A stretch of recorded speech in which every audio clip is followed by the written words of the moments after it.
नमस्कार, मी सहयोगिता आणि आपण पाहता चाळीसगाव डांगांची ओळख सुराज्य मराठी। पाहुयात आजची खबरं। आपल्या सुराज्य मराठीच्या YouTube चॅनलला सबस्क्राइब करायला विसरू नका। राजूरमध्ये दिवसा ढवळ्यात चोरी। चाळीसगाव डांगांची बाजारपेठ म्हणून ओळखल्या जाणाऱ्या राजूर गावात भर दिवसा ज्येष्ठ नागरिकांच्या गळ्यातील सोन्याची चेन चोरीची घटना घडली। या घटनेत पुन्हा एकदा कायदा सुव्यवस्थेचा प्रश्न चव्हाट्यावर आला आहे। यापूर्वीही चोरट्यांनी अनेकदा धुमाकूळ घातला असला तरी अलीकडे अशा घटना वाढत असल्याने राजूरकरांमध्ये भीतीचे वातावरण आहे। नागरिकांनी स्वतःची काळजी घेण्याव्यतिरिक्त पर्याय उरलेला नाही।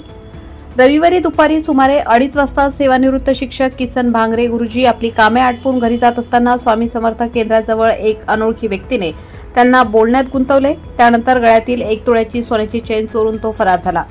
नागरिकांनी अशा प्रसंगी घाबरून न जाता एकमेकांना मदत करावी आणि संशयास्पद व्यक्ती अथवा प्रसंग आढळल्यास तात्काळ पोलिसांना कळवावे असे आवाहन पोलीस निरीक्षक दीपक सरोदे यांनी केले आहे।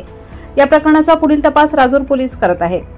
काल मी दुपारी एसटी स्टँडवरून घराकडे जाताना 2:30 वाजता मला रस्त्यामध्ये 2 जण भेटले मोटरसायकलवर। त्याने हाक दिल्यानंतर मी थांबलो। हे म्हणे गावात आमचे मोठे साहेब आलेत, मी पोलीस आहे, तुम्ही काय करा गळ्यातली चेन काढून ठेवा आणि घरी जा। काढून झाल्यानंतर त्यांनी कागद दिला, कागदात गुंडाळला माझ्या, मी तो खिशात ठेवला आणि ती मंडळी फरार झाली। पोलीस कंप्लेंट दिलेली आहे ना? हो, धन्यवाद। सुराज्य मराठी न्यूज नेटवर्क करिता प्रतिनिधी अजय पवार, राजूर, अहिल्यानगर।